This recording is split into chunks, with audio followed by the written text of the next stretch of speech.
네, 오늘 우리에게 주시는 하나님 말씀은 로마서 11장입니다. 로마서 11장 1절에서 6절까지의 말씀입니다. 로마서 11장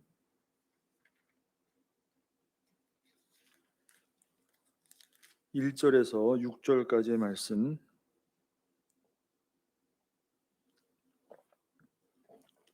자, 찾으셨으면 제가 봉독하도록 하겠습니다. 그러므로 내가 말하노니 하나님이 자기 백성을 버리셨느냐?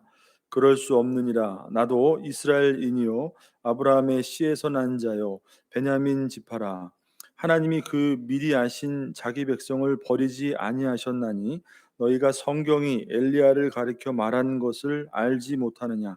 그가 이스라엘을 하나님께 고발하되 주여 그들이 주의 선지자들을 죽였으며 주의 제단들을 헐어버렸고 나만 남았는데 내 목숨도 찾나이다 하니 그에게 하신 대답이 무엇이냐?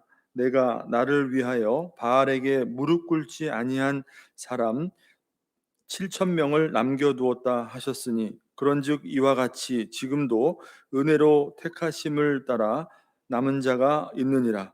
만일 은혜로 된 것이면 행위로 말미암지 않음이니 그렇지 않으면 은혜가 은혜되지 못하느니라. 아멘.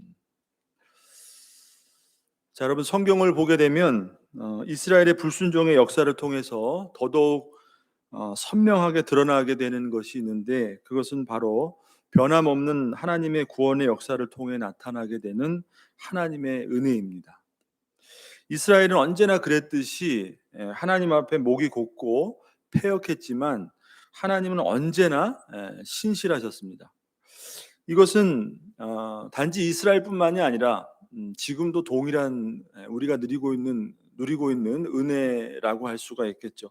세상 끝날까지 다하지 않는 어느 시대나 지금이나 동일한 세상을 구원하시는 하나님의 구원의 경륜이 지금도 우리의 부족한 모습 가운데에서도 하나님의 신실하심을 그치지 않으시고 계속해서 하나님의 구원의 일들을 이루어 가신다는 것입니다.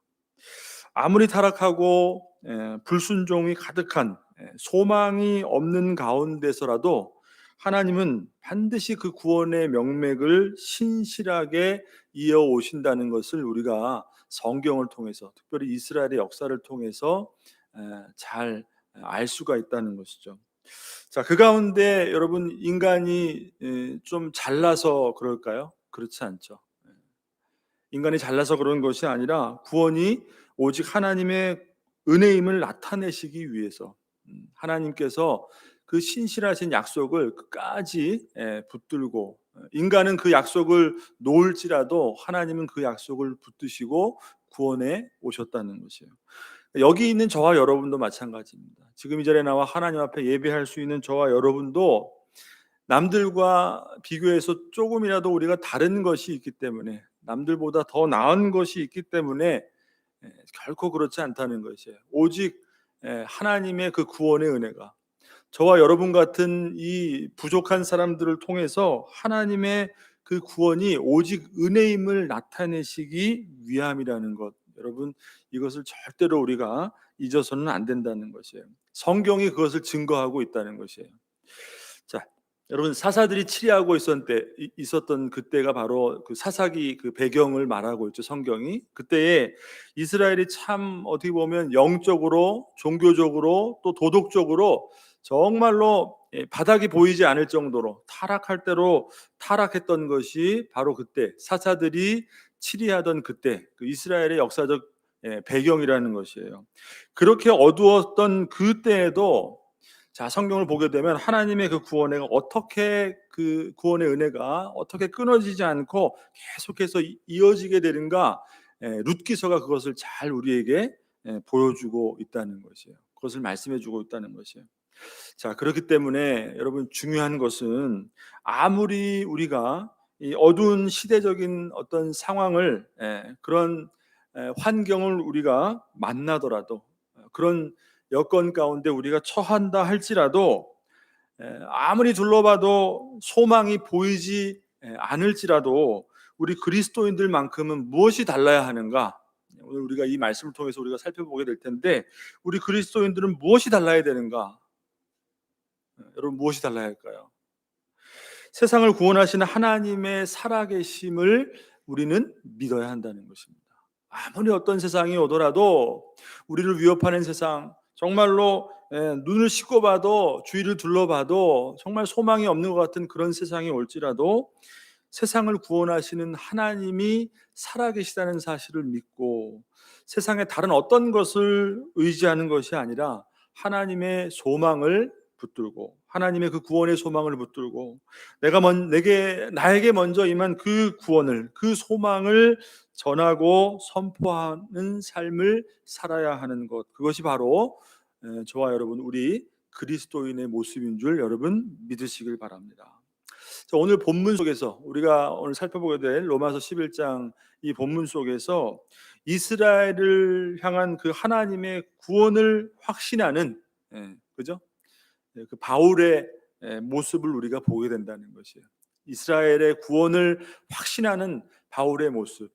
자, 근데 이스라엘이 어떤 상황에 놓여 있는가? 우리가 지난 시간에도 봤지만, 참 하나님께서 참 특별한 은혜로 그들을 먼저 불러주시고 선택해 주셨는데도 불구하고, 지난 시간에 우리가 10장에서 봤던 것이 뭐예요? 10장 전체가 뭘 말씀한다고 그랬죠? 이스라엘의 불순종이에요. 불순종. 다른 불순종이 아니라 하나님의 말씀을 따르지 않은, 그러니까 복음을 거절했던, 복음을 순종하지 않았던 그 불순종에 대해서 바울이 이스라엘에게 말을 했단 말이에요. 자, 그런 상황 가운데에서 오늘 본문 속에서 바울이 또 무엇을 전하고 있느냐? 그럼에도 불구하고 하나님의 그 구원, 이스라엘을 향한 하나님의 그 구원에 대해서 바울이 아주 확신을 하고 있다라는 것입니다. 자, 우리 1절 말씀을 다시 한번 우리 같이 한번 읽어보도록 하겠습니다. 1절 말씀 시작. 그러므로 내가 말하노니 하나님이 자기 백성을 버리셨느냐? 그럴 수 없느니라. 나도 이스라엘인이요 아브라함의 씨에서 난 자요 베냐민 지파라. 이 세 장은 여러분 우리가 하나로 이렇게 같이 이렇게 읽으면서 의미를 살펴볼 필요가 있습니다. 9장, 10장, 11장에서는 이스라엘의 선택과 또 그들의 복음에 대한 거절과 그리고 하나님의 회복에 대해서 말씀하고 있어요. 그러니까 하나님께서 이스라엘을 구원하시고자 하셨어요. 그런데 그들이 어떻게 했다고요? 복음에 순종하지 않았다. 다른 어떤 순종보다 가장 하나님이 기뻐하지 않은 순종, 복음의 순종, 예수 그리스도 그 십자가의 복음 앞에 이스라엘이 순종하지 않았다는 거예요. 그걸 거부했다는 거예요. 자, 그래서 결국 복음이 이스라엘을 떠나서 이방을 향하게 되었고, 오히려 구원이 이방인에게 열리게 되었다는 것을 9장, 10장, 11장 이것을 통해서 말씀하네요. 근데 단지 그냥 구원이 이스라엘을 떠나서 이방인에게만 갔느냐? 그것이 아니라는 거예요. 이제 내용을 이제 또 살펴보겠지만, 그 이방인의 구원을 통해서 이스라엘 백성들로 하여금 무엇을 깨닫 10장, 11장 이 세 장을 통해서 말씀하고 있는 것이에요. 자, 그러면 여러분 이스라엘의 운명은 어떻게 되는 것인가? 그들 생각에는 당연히 자기들에게 구원이 임해야 되고, 오히려 이방인들은 구원이 임할 수가 없는 것인데 바울의 말대로 복음에 순종하지 않았단 말이에요. 그래서 구원으로부터 멀어졌단 말이에요. 그러면 과연 이스라엘이 이대로 끝나는 것인가? 질문할 수 있단 말이에요. 바울이 질문이에요. 자, 그래서 오늘 1절의 말씀에서 이렇게 말하죠.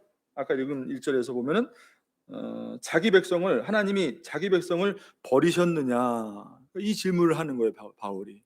근데 그 답은 무엇이에요? 바울의 답은 그럴 수 없느니라. 아주 강한 확신으로, 바울의 강한 확신이 묻어나 있는 표현이에요. 그럴 수 없다. 물론 상황이 지금은 그렇다 할지라도 다 이스라엘 백성이 거의 다 복음에 순종하지 않아서 구원이 정말 하나님의 구원이 그들로부터 멀어진 것처럼 보일지라도 절대로 그럴 수 없느니라. 바울이 그렇게 확신하고 있는 것이에요. 겉으로 보기에는 그들의 역사 가운데 지금까지 보여준 이스라엘 역사도 불순종이었고, 그리고 최종적으로 복음을 거부하는 그들을 볼 때 이제는 더 이상 소망이 없는 것처럼 보인단 말이에요. 근데 그럼에도 불구하고 바울에게는 어떤 믿음이 있었는가? 하나님께서 자기 백성을 절대로 버리지 않으신다는 강한 확신이 바울에게 있었던 것이에요. 여기서 그럴 수 없느니라, 이거는 여러분 헬라어 표현으로 하면은, 헬라어로는 아주 강력한 부정을 표현하는 거예요. 절대로 그럴 수 없다. 하나님이 어떻게 반드시 구원하신다. 자, 그럼 바울의 이 확신은 어디서부터 왔을까요, 여러분? 이 확신은 그냥 단순히 자기 동족이기 때문에, 그죠? 자기 동족이기 때문에 바울이 뭐라고 고백까지 했어요? 내가 하나님으로부터 끊어지는 한이 있더라도 내 이스라엘 백성들이 구원받기를 원하노라. 모세가 그렇게 기도했던 것처럼 그 마음으로 아파했단 말이에요. 그러니까 이 확신은 그냥 자기 가까운 동족이기 때문에 제발 내 동족이니까, 내 가족이니까 그러지 않기를 바란다는 어떤 희망이 아니에요. 단순한 그런 희망이 아니라, 이스라엘을 보면 여러분 정말로 그 불신과 패역함을 보면 이미 역사에서도 증거가 되었지만, 그들이 구원받지 못하고 구원을 잃어버리는 것은 어떻게 보면 마땅한 것이에요. 그들의 어떤 인간적인 모습으로, 자격으로 보자면 당연한 것이에요. 근데 하나님의 은혜를 바라볼 때, 하나님의 그 신실하심을 생각할 때, 하나님이 그 이스라엘의 역사 가운데에서 보여줬던 그 하나님의 일하심을 바라볼 때 바울에게는 어떤 확신이 있는 거예요? 절대로 그럴 수 없다. 하나님이 반드시 우리에게도 구원의 은혜를 베풀어 주신다라는 것을 확신하고 있다는 것이에요. 자, 1절 하반절을 보시면 또 바울이 뭐라고 이어서 말을 하고 있죠? 그럴 수 없느니라, 그렇게 말을 하고 나서 나도 이스라엘인이요 아브라함의 씨에서 난 자요 베냐민 지파라, 자기에 대해서 소개하고 있어요. 여러분, 이게 무슨 말일까요? 나도 이스라엘인이요 아브라함의 씨에서 난 자요 베냐민 지파라. 자, 그러니까 지금 복음을 전하고 있는, 이방인에게 복음을 전하고, 그리고 또 자기 동족인 이스라엘에게 지금 복음을 전하고 있는 이 바울이 어떤 사람이에요? 나도 너희들과 같이 지금 버림받는 것 같은 그 동족과 동일한 조건을 가지고 있었던, 나도 동일한 이스라엘 사람이었다는 거예요. 나도 아브라함의 씨를 자랑했고 율법의 의를 누구보다도 붙들었던 이스라엘인이란 말이에요. 그리고 더 나아가서 뿐만 아니라 그 열심으로 내가 하나님을 누구보다도 사랑했고, 그렇기 때문에 예수를 배척하고 핍박했던 사람이 바로 나라는 것을 바울이 얘기해 주고 있는 거예요. 그런데도 불구하고 뭐예요? 하나님이 나를 구원하신 것처럼, 그럼에도 불구하고 하나님이 나를 구원하시는 것처럼, 하나님이 나에게 은혜를 베푸셔서 나를 구원하시고, 또 거기에서 더 나아가서 이방인을 위한 이 복음의 사도로 나를 사용하시는 것을 볼 때, 어떻게 나를 구원하신 하나님이 나와 똑같은 동족, 내가 너희들보다 나아서 그러냐? 그렇지 않다는 거예요. 그렇기 때문에 너희들을, 이스라엘을 하나님이 버리실 리가 없다라는 것을 자신의 그 구원의 경험에 비추어서 바울이 지금 이스라엘을 향한 하나님의 구원에 대한 확신을 가지고 말하고 있는 것이에요. 여러분, 우리가 세상의 모든 사람을 바라보고 세상의 어떤, 그죠? 구원받지 않은 사람들을 바라볼 때 여러분, 우리가 어떤 마음을 가져야 될까? 이 바울의 이 고백을 보면서 우리가 깨달을 수가 있다는 것이에요. 여러분, 저와 여러분 같은 사람도 구원하셨는데, 그죠? 하나님의 구원의 대상이 되지 않는 사람이 세상에 어디 있습니까, 여러분? 뭔가 특별해서 여러분 이 자리에 나오신 것이고, 목회자로 부름받은 것이고, 그죠? 먼저 구원의 은혜를 우리가 입은 것이라면 그것은 잘못된 거예요. 그렇기 때문에 그 하나님의 그 놀라운 구원의 은혜, 하나님이 차별 없이 정말 우리에게 주시는 그 은혜를 통하여서, 우리가 단지 하나님이 주는 그 은혜를 통하여서 구원받았음에도 불구하고 그 은혜를 온전히 깨닫지 못하게 될 때, 여러분, 우리가 사람을 판단하고 정죄하고 비판하고 비방할 수가 있다는 것이. 그러니까 바울은 여러분 그것을 말해요. 나와 같은 자도 하나님이 구원하셔서, 그리고 이방인을 위한 감당할 수 없는 이 귀한 사역을 나에게 주신 그 하나님의 은혜를 생각할 때, 어떻게 지금 이스라엘을 바라볼 때 아무리 눈에 보이는 소망이 없고 지금 하나도 복음을 믿지 않고 다 복음에 순종하지 않는 것 같아도, 어떻게 그렇기 때문에 너희들은 구원받을 자격이 없어, 너희들은 하나님 앞에 나올 자격이 없어, 어떻게 이럴 수가 있느냐? 하나님이 반드시 그 구원을 취소하지 않으실 것이다. 다만 바울이 말하고자 하는 것은 뭐예요? 복음의 진리는 너희들이 생각하고 있는 그 율법을 붙들고 자기 의를 통해서 하나님 앞에 나온다, 그것을 회개하고 오히려 율법을 통해서 자기 자신을 발견하고 하나님 앞에 회개하고 믿음으로 돌이키는 것, 그것이 바로 복음이 주는 은혜라는 것을 말씀하고 있다는 것이죠.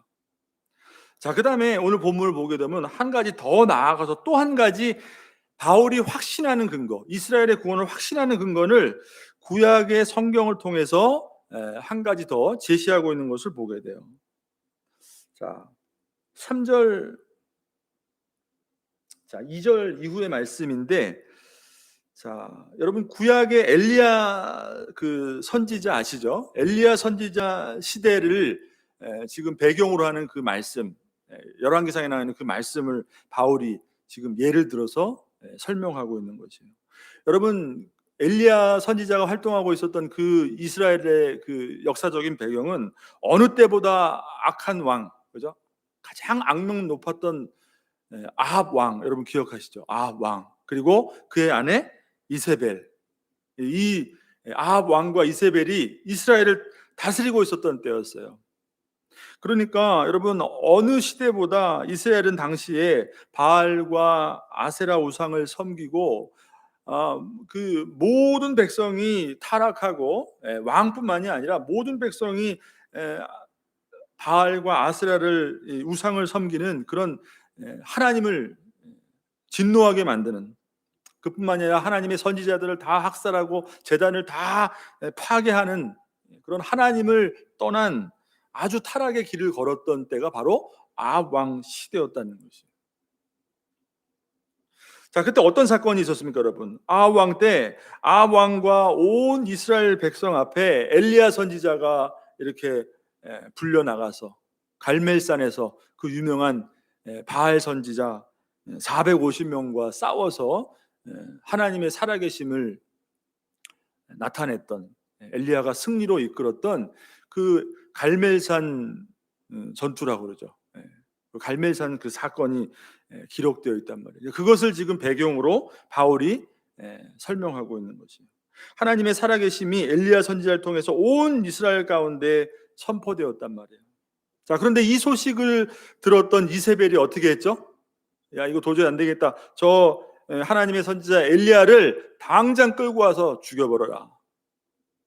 그러니까 조금 전에 하나님의 그 놀라운 승리를 경험했던, 그 승리를 이끌었던 엘리야가 어떻게 해요? 그 이세벨이 자기를 죽이려 하자 그냥 혼비백산해서 도망쳐서, 그죠? 절망과 좌절감에 빠져서 그냥 머리를 쳐박고 하나님 앞에 부르짖는단 말이에요. 여러분, 3절 말씀입니다. 3절 말씀 같이 한번 읽습니다. 주여, 그들이 주의 선지자들을 죽였으며 주의 제단들을 헐어버렸고 나만 남았는데 내 목숨도 찾나이다 하니. 엘리야 눈에는 여러분, 왕부터 시작해서 온 이스라엘 백성이 다 하나님을 떠난 것처럼 보이는 거예요. 어떻게 이 가운데 하나님의 사람이 한 사람도 없을 수 있는가? 어떻게 하나님 편에 나와 함께 설 수 있는 사람이 한 사람도 없는 것인가? 그죠? 나 혼자 남은 이 상황 가운데 그마저도, 내 목숨마저도 위태위태한 그런 상황 가운데, 전혀 소망이라고는 눈에 보이지 않는 그런 상황 가운데 엘리야가 하나님 앞에 지금 기도하는 내용이에요. 하나님, 나만 남았습니다. 이세벨이 날 죽으려 하는데 도대체 이거 어떻게 된 겁니까?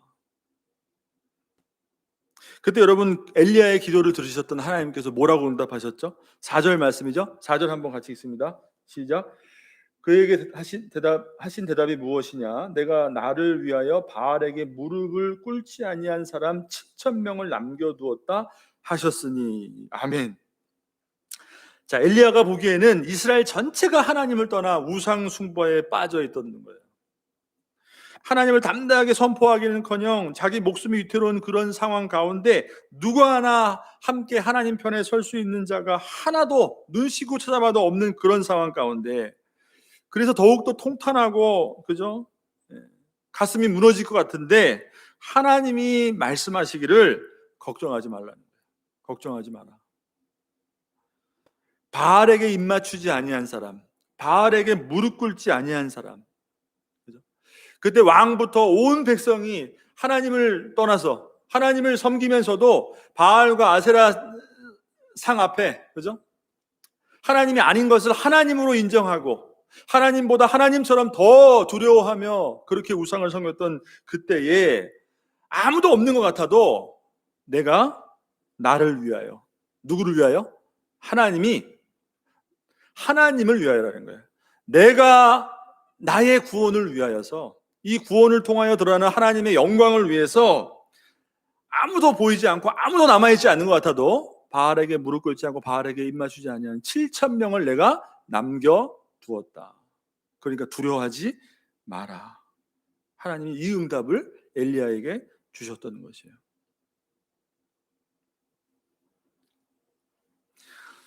그렇게 패역하고 하나님을 향한 핍박이 그렇게 악했던 그 시대에도 여러분, 하나님의 살아계신 역사가 더 이상 없는 것처럼, 끊어진 것처럼 그렇게 보이는 그때에도 하나님이 하나님을 위하여 하나님의 사람들, 믿음의 사람들, 우상 앞에 절하지 않는 믿음의 사람들을 남겨두셔서 하나님의 그 구원의 명맥을 이어가신다는 것을 말씀해 주셨던 것이에요.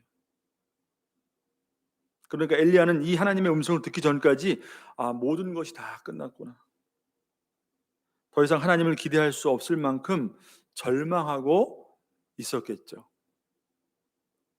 근데 여러분, 하지만 그것은 눈에 보이는 것일 뿐 하나님은 하나님의 일을 하셨다는 것입니다. 여러분, 눈에 보이는 것일 뿐 하나님은 하나님의 일을 멈추지 않으셨다는 것이에요. 여러분, 믿으십니까?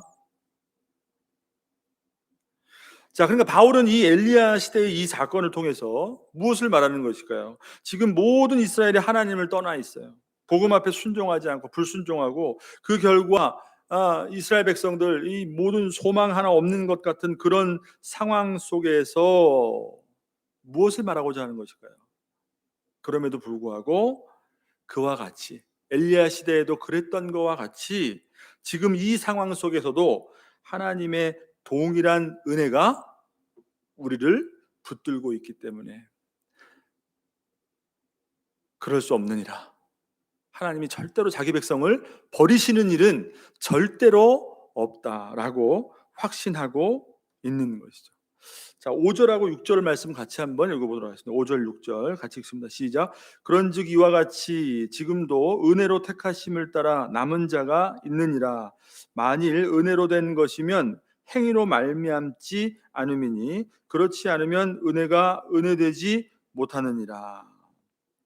엘리야 시대 때에 7천 명을 남겨두시는 것처럼 지금도 이스라엘이 하나님의 구원으로부터 다 끊어진 것처럼 보일지라도 그게 아니라, 우리가 잘해서가 아니라, 그죠? 구원이 오직 하나님의 은혜임을 나타내시기 위해서, 하나님의 구원의 은혜의 풍성함을 나타내시기 위해서 우리 가운데 남은 자를 하나님께서 준비해 두셨다라는 것을 말씀하고 있는 것이에요.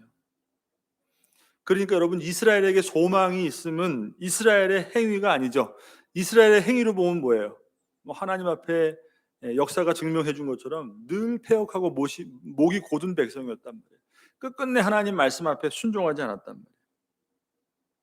하지만 그들에게 소망이 있는 것은 그들의 어떤 행위가 아니라 하나님의 은혜가 떠나지 않기 때문에, 지금은 암담하고 어두운 절망 가운데 있어 보이지만 그 가운데 하나님의 은혜는 결코 멈추지 않기 때문에 이스라엘에게 아직 소망이 있음을 바울이 가르쳐 주는 것이에요.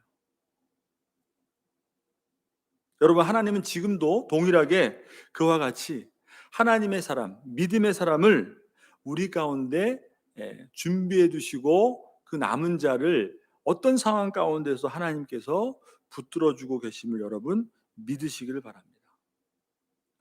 이 바울의 확신을 통해서 우리가 오늘 무엇을 알 수 있는가? 이 시대에도 동일한 은혜를 베푸시는 하나님의 일하심에 대해서 우리가 알 수 있다는 거죠.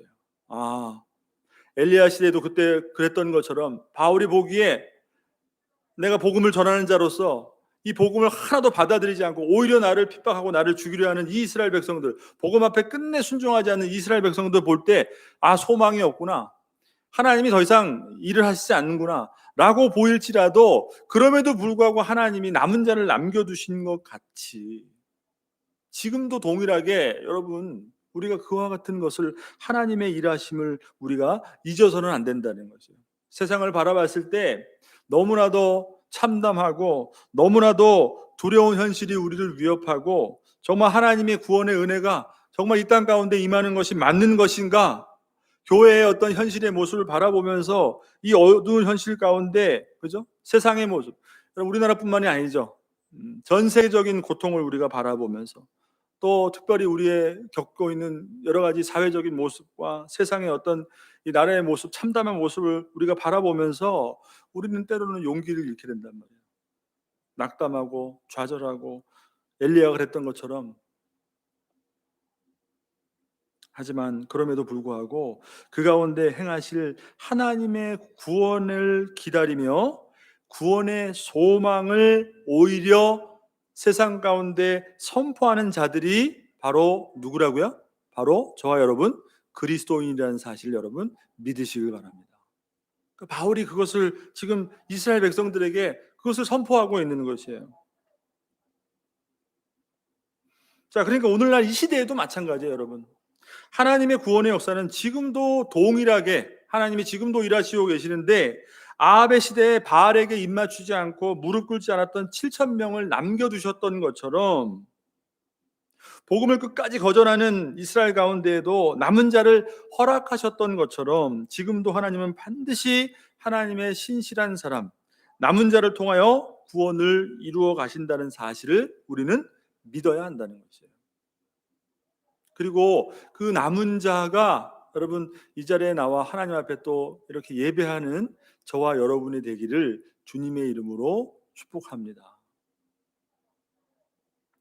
자, 이 남은 자라는 것은 여러분 성경을 보게 되면 이 하나님의 구원의 그 명맥이 어떻게 이어지는가에 대해서 아주 잘 설명하고 있는 것이 바로 이 성경에 나타나고 있는 남은 자의 사상이에요.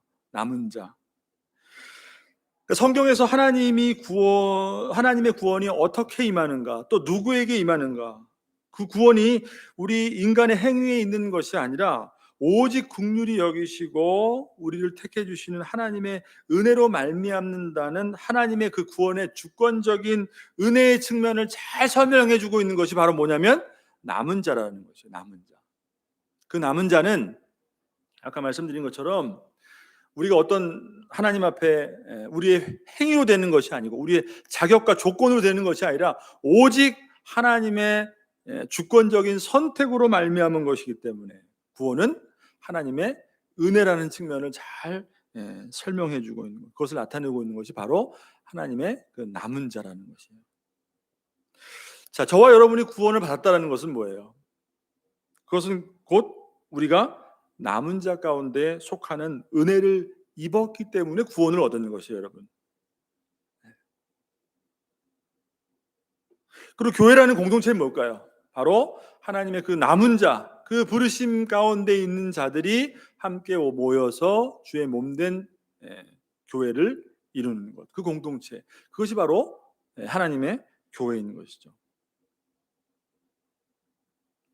자, 성경의 역사를 봐도 그렇고 각 시대마다 하나님은 하나님의 그 자신의 영광을 위하여 남겨둔 자를 통하여서 구원을 베푸시고, 아무리 그 시대가 패역하고 하나님을 떠나 있다 하더라도 하나님을 위하여 남은 자를 남겨두셨다는 것을 우리가 알 수가 있어요. 역사를 통해서 알고, 성경의 역사를 통해서 우리가 그것을 배우게 된다는 것이에요.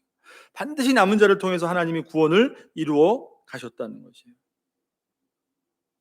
자, 어느 시대를 막론하고 여러분 우리가 보게 되면 세상이 악하지 않은 적이 여러분 있었습니까? 어느 시대를 막론하고 세상은 다 악해요. 근데 하나님은 그 가운데에서 구원을 베풀어 주셨어요. 교회를 보더라도 교회가 하나님 앞에 어느 시대를 막론하고 전혀 문제가 없고 정말 티끌 하나 문제 없이 그렇게 온전한 교회가 있었던 적이 있습니까, 여러분? 어느 시대를 막론하고, 물론 교회는 그래야 되지만 우리가 그렇게 알고 있지만 그렇지 않다는 거예요. 없습니다, 여러분. 그렇지만 하나님은 이스라엘이 다 이스라엘이 아니라고 말씀하신 것처럼 음, 여러분, 교회라고 해서 다 교회가 아닌 것이고, 그죠? 하나님은 반드시, 그러니까 우리가 항상 그것을 알아야 돼요. 내가 교회를 다니고 있어도 교회를 다니기 때문에 구원받은 것이 아니라는 것이에요. 교회를 다니고 있지만 그것은 근본적으로 하나님이 우리를 이 악한 세상 가운데 하나님이 우리를 남은 자로 불러주셔서 우리에게 베풀어 주신 그 구원의 은혜를 입어 내가 교회를 섬기고 몸된 교회를 이루고 있다는 것을 우리가 잊어서는 안 된다는 거죠. 지금 우리가 경험하고 있는 지금 이 시점도 그렇습니다, 여러분. 참으로 혼란스럽죠. 그리고 모두가 고통을 경험하고 있습니다. 교회뿐만이 아니라 세상도 함께 고통을 경험하고 있어요. 그리고 어느 때보다도 참 세상을 보게 되면 세상이 정말 악하구나, 세상이 정말 악랄하구나, 이런 것들을 우리가 경험한단 말이에요. 그런 시점에 와 있단 말이에요, 우리가. 특별히 지금까지 우리가 최소한 살았던 우리 시대에는 경험하지 못했던 유례 없는 교회를 향한 어떤 차별이라던가 핍박을 통해서 교회가 지금 그래도 위협을 받고 있는 그런 상황, 그죠? 그런 것들을 우리가 조금씩 경험을 하고 있다는 것이에요. 그리고 기독교를 우리가 스스로 점검해 볼 때도 어느 때보다 우리 스스로에게 갱신이 필요할 때인 것이 사실이에요. 교회의 모습 가운데 너무나 부정적인 모습도 많이 있다는 것이에요. 자, 그런 의미에서 보게 된다면 참 지금 우리가 살아가고 있는 지금 이 시점도 어떻게 보면 상황이 참 암담하죠. 너무나 어려운 상황 가운데 있습니다. 그렇기 때문에 우리가 서로를 바라보며 이렇게 하면 안 된다, 그죠? 교회가 이러면 안 된다, 여러분 말들이 많을 수가 있죠. 그렇지만 오늘 우리가 이 바울의 확신을 통해서 한 가지 잊지 말아야 될 것은 뭐냐면, 과연 우리에게도 바울이 자신의 동족을 향하여서 자신의 동족을 바라보며 가졌던 그러한 확신이 우리에게 있냐는 것이에요. 지금 우리가 경험하는 지금 이 시점, 이런 상황 가운데 여러분, 바울이 분명히 자기 동족에 대한 그 잘못이 무엇인지, 하나님 앞에 그 불신앙의 문제가 얼마나 큰 죄인지 그것을 지적했어요, 바울이.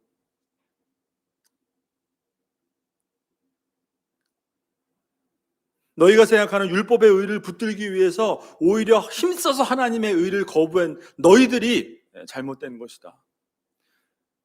그렇지만 바울이 뭐라고 얘기했어요? 그렇기 때문에 나를 봐라. 여러분, 그렇지 않았다는 것이에요.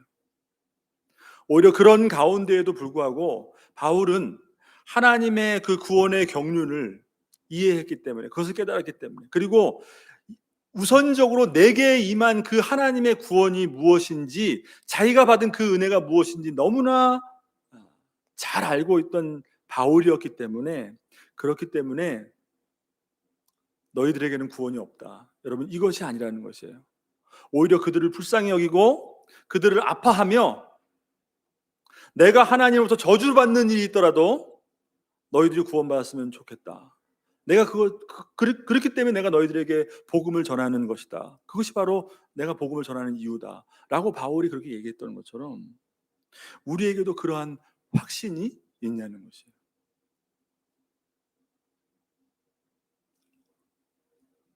여러분 요즘 보게 되면 여러분 이 한국 교회의 문제에 대해서 느끼지 않고, 그죠? 그것을 모르는 사람이 없을 정도로 지금 스스로 우리 기독교에 대한 자가 점검이 그렇게 평가가 좋지 않은 때를 우리는 살아가고 있어요. 근데 여러분 잘 보게 되면 하나님의 그 말할 수 없는 그 구원의 은혜를 정말 깊이 깨닫고 그것을 경험한 자들이 자정의 목소리로 우리 교회에 대해서 걱정하고 말하는 것과 여러분 비판하고 정죄하고 교회를 난도질하는 것 갖고는 여러분 그것은 분명히 다르다는 것을 우리가 알아야 된다는 것이에요.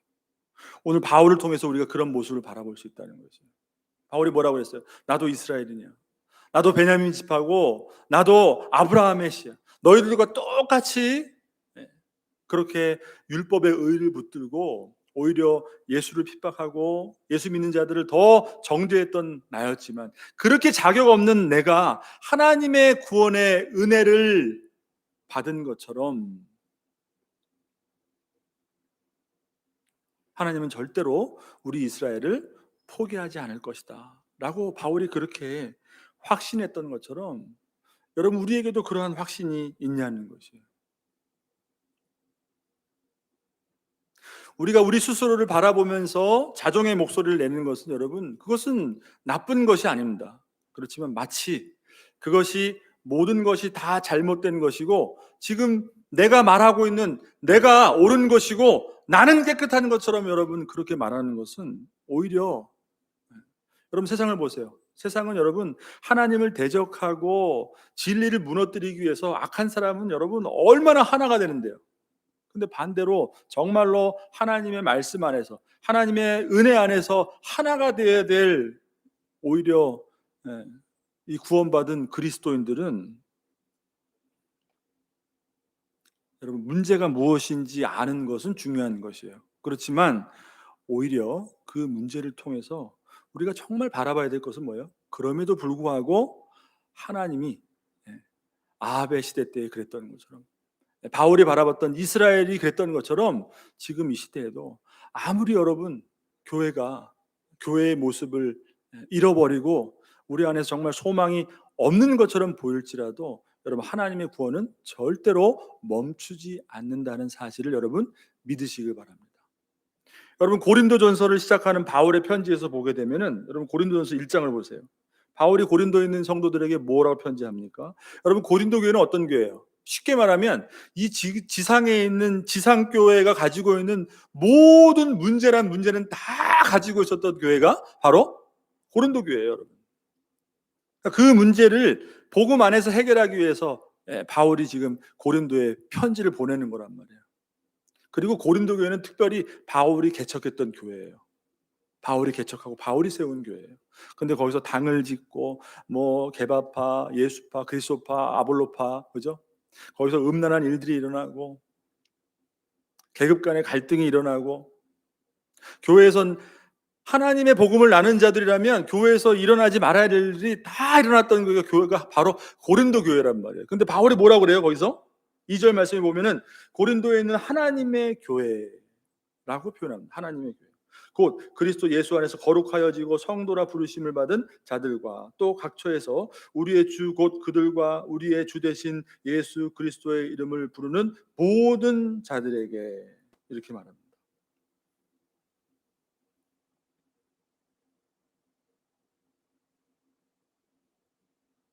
자, 그리고 7절 말씀을 보세요. 너희가 모든 은사에 부족함이 없이 우리 주 예수 그리스도의 나타나심을 기다림이라. 그러니까 바울은 여러분 너희들 어떻게 그렇게 할 수가 있어? 너희들은 성도도 아니야. 교회도 아니야.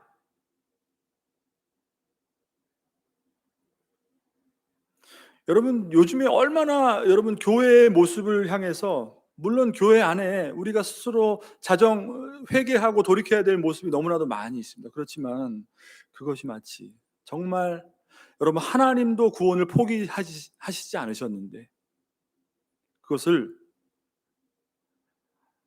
무엇이 옳고 그른 것을 알고 있는 우리의 판단으로 교회를 정죄하고 성도를 정죄하고 서로가 서로를 비판하는, 여러분 그런 일은 있어서 안 된다는 것이에요. 그러니까 바울은 그 고린도 교회를 향해서 너희들에게 그리스도의 모습이 나타나기를 내가 기다리노라. 여러분 얼마나 아름다운 믿음입니까? 하나님 나라를 향한. 여러분 지금 저와 여러분이 어떠한 상황 가운데 있더라도 여러분의 개인적인 삶도 마찬가지예요. 그리고 우리가 세상을 바라보는 시선, 우리가 기독교를 같은 기독교인으로서 바라보는 이 교회를 바라보는 우리의 시선이, 여러분 오늘 바울이 이스라엘을 향한 하나님의 구원을 확신했던 그런 확신의 마음이 우리 가운데, 저와 여러분 가운데 넘치게 되기를 주님의 이름으로 축복합니다. 그러니까 여러분 어떤 시대라도, 지금 이 시대라도 아무리 우리가 부족하고 연약하고 우리 안에 연약함들이 나타나 할지라도 하나님은 절대로 이 교회를 향한 그 구원의 계획을 멈추시지 않는다.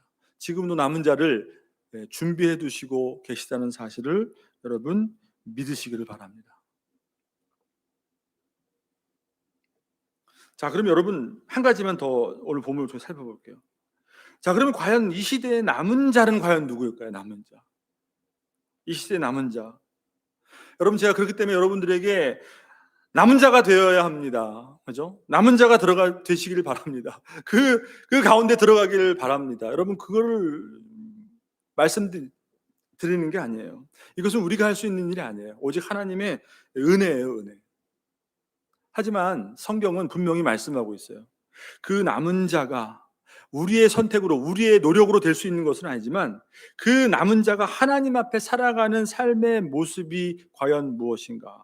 다시 말해 남은 자가 가지는 중요한 증거는 무엇인가를 성경이 우리에게 가르쳐주고 있다는 것이에요. 그것은 뭘까요? 오늘 본문에서도 말씀하고 있죠. 하나님의 엘리야 선지자에게 뭐라고 말씀하셨죠? 남은 자가 있는데 그 남은 자는 어떤 남은 자라고 그랬죠? 바알에게 입 맞추지 아니하고 바알에게 무릎 꿇지 아니하는 사람, 이것이 바로 남은 자라는 거예요.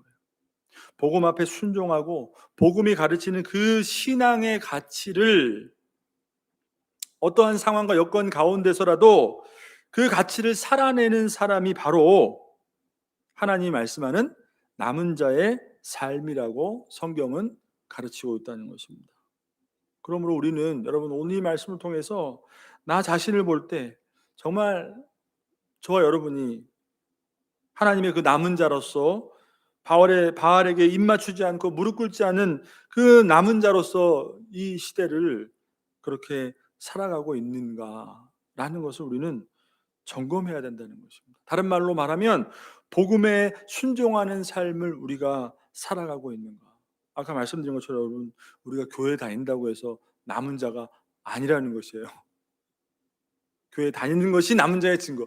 그것은 어떤 당연한 우리의 남은 자로서 우리가 살아가는 우리 삶의 어떤 한 일부이긴 하지만 그것이 조건이 되지 않는다는 것이에요. 복음에 순종하는 삶. 다시 말해 하나님의 그 진리의 말씀 앞에, 그 말씀 가운데서 다른 세상의 어떤 가치를 붙들지 아니하고 그 가치 앞에 무릎 꿇지 아니하고 하나님의 그 말씀의 가르침을 최우선으로 여기는 삶을 우리가 살아내고 있는가. 이것이 바로 성경이 말씀하고 있는 남은 자의 삶이라는 것입니다.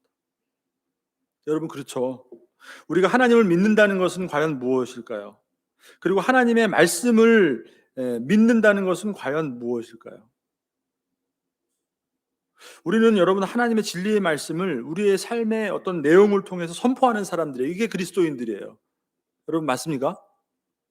하나님을 믿고 하나님의 말씀을 믿는다는 것이 바로 그거라는 거예요. 하나님이 기뻐하시지 않는 것, 하나님의 말씀의 기준에 반하는 것에는 어떻게 해요? 무릎을 꿇지 않는 것, 거기에 입 맞추지 않는 것. 바알과 아세라는 여러분 단순히 여러분 하나님 외에 다른 어떤 눈에 보이는 우상 그것뿐만이 아니라는 것이에요. 말씀의 기준이 저와 여러분의 삶에 가장 우선하기 때문에 여러분, 세상에는 우리가 붙들고 우리가 그 앞에 때로는 무릎 꿇고 그것을 인정하고 받아들여야 될 세상의 가치가 너무나 많이 있어요, 여러분. 이 세상을 살다 보면. 근데 그것이 우리에게 어떤 유익을 주던, 그것이 혹 어떤 단체가 되던, 무엇이 어떤 가르침이 되던, 어떤 우리의 사상이 되던, 만약에 그것이 우리에게 요구하는 것이 하나님의 기준을 버리라고 우리에게 요구한다면, 여러분, 우리 어떻게 해야 됩니까? 그것이 어떤 단체이건 어떤 무슨 가르침이건 어떤 우리에게 주는 유익이건 무엇이건 사상이건 무엇이건 하나님의 말씀의 기준, 그것을 내려놓으라라고 말한다면 우리가 어떻게 해야 되냐는, 여러분, 우리가 싸워서라도 그것을 지켜야 하는 것이 여러분 우리의 신앙인 줄 여러분 믿으시길 바랍니다.